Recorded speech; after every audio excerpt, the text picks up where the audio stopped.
Hey friends, Ash here. Hope that you guys are doing really well. Welcome to Extra Gent Scents. Today we're going to be taking a look at a fragrance from Nishane. It is Suede Safran. And this one I bought from Joma's shop. I didn't realize it until I started poking around on there, but they have some sick prices on Nishane fragrances. This one was $110. And I picked it up along with Acqua di Parma Colonia Futura. So I bought those two at the same time. So here before long, I'll probably just scoop up more of the Nishane fragrances that I don't have, because those prices, like I said, are pretty cheap. Some of them are even under $100. So I'll scoop up the ones I don't have and then review most of those for you guys here. And we're starting off with this one. So I was interested in this because some people had compared it to Tom Ford's Tuscan Leather, which is a fragrance that I've always loved. I think it smells awesome. And check out the coloration there, the color scheme. Yeah, pretty similar looking, eh? This isn't the original color scheme on the bottle, but it's what they're rocking with now. So I guess they're leaning into it a little bit. I'm okay with it. So in today's video, I'll show you guys the presentation, and I'll show you everything that comes with it. I'll break it down, let you know what I think about it, and let you know whether or not it's close enough to Tuscan Leather. Can it measure up, or is it just kind of a crappy imitator? Let's check it out.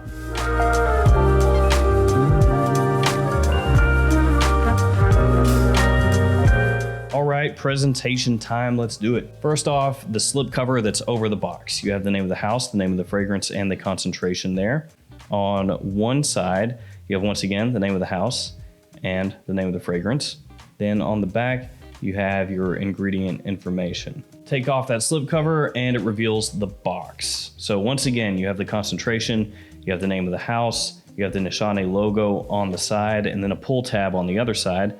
Go ahead and give that a pull, and your bottle sits down inside there. Then once you open that box up, you'll have this little letter inside. You open that up, and inside of that is a postcard, which has a little picture, the name of the house, name of the fragrance, and the note breakdown. The note breakdown for this one is a top of ambrette seed and saffron, mid of suede and ginger, and base of musk and leather. And then we have the bottle, once again, mirroring that Tom Ford Tuscan Leather color scheme.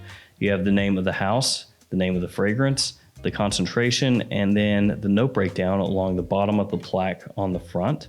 On the bottom, you have a sticker, and then the cap does not click into place, it slides into place. You have the name of the house up on top of the cap, and it's quite heavy. Let me go ahead and waste a couple sprays for you guys here so you can see how the atomizer works.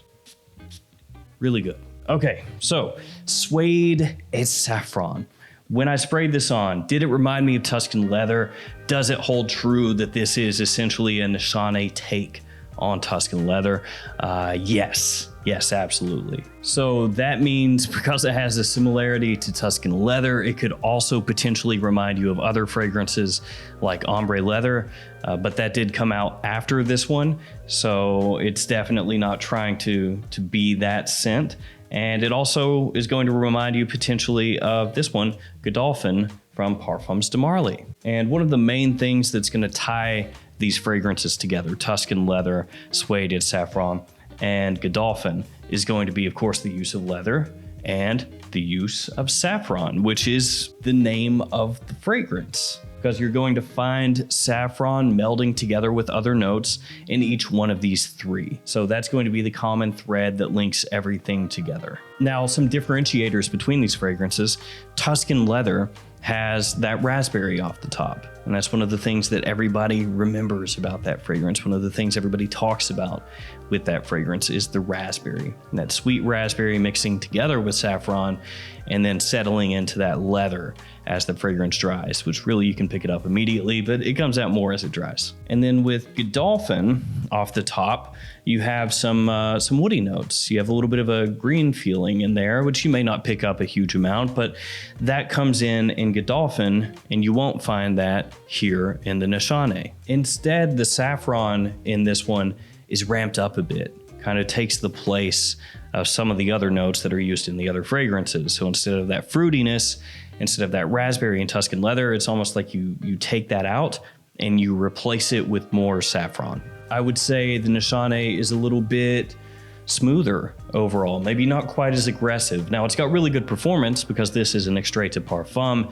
and it performs like one. It lasts a really long time off my skin, but it's not quite as in your face when you first spray it on. Instead, you have a lot of that spicy, sweet saffron mixing with little hints of ginger, little fresh pops, but it's never really a fresh fragrance at all. And then that suede leather, which you pick up really in the top and through the mid of this one, is smoother, like I said, less aggressive, less in your face, less dark overall, I would say also. Not that Tuscan leather or ombre leather or Godolphin are necessarily dark fragrances, but it's just the way the leather comes across in this one is just less heavy-handed. You don't really have any floral nuances that come out in the Nishane as compared to Godolphin or Tuscan leather, so a bit of a difference there as well. This one focusing more on the namesake, saffron and suede, and then once it hits the far dry down, it settles into, as they say here, more of a leather note instead of suede, which is just to say a little bit of that smoothness kind of falls off as the fragrance enters the far dry down. Now, can the Nishane stand toe-to-toe with the Tom Ford? Can it stand toe-to-toe with the Parfums de Marly? Or is it something that's just kind of an uninspired mess of a niche release? Well, a couple things to keep in mind. First off, the Nishane here at the price point from Joma Shop is a steal. Now, if you do shop at Joma Shop, I gotta throw it out there, use the code GENTS8, and that'll save you $8 off any order over $110. So let's just say, even without the code, this one is $110 from Joma Shop. That's for the full presentation, not a tester, 50 ml size bottle. The Tom Ford from FragranceNet right now is like $260 for a 50 ml. And at full retail, Tuscan leather is $270. That's for a 50 ml size bottle. So you're getting the same amount of the Nishane for less than half the cost of the Tom Ford. And it's not like Nishane is some unknown brand that has, issues with quality where people don't know if it's any good or anything. They're well established. So $110 for this, going up against $270 for the Tuscan leather, $260 if you shop at FragranceNet or whatever. In my opinion, at that price point, the Nishane is a no-brainer. It's a better buy than the Tom Ford, and I'm a huge Tuscan leather fan. And I would say same goes for Godolphin. Godolphin is a great release. I like it a lot, but the Nishane is right there with it. And for $110, if I had to buy one, I'd buy the Nishane. And while Godolphin is definitely cheaper price per milliliter wise than Tuscan leather, it's not cheaper than suede as saffron. So let's throw out the price and everything. Let's say the price is the exact same for these. At that point, it really just depends on what you want to go for as far as what these fragrances do, all having a similar scent profile, scent DNA. So I think all things being equal price-wise, I'd probably go Tuscan leather over the Nishane. But when you factor in the price, it swings back the other way to the Nishane, because I actually like as well what they do with the saffron here, kind of ramping it up. I like that note. I like how it's used here.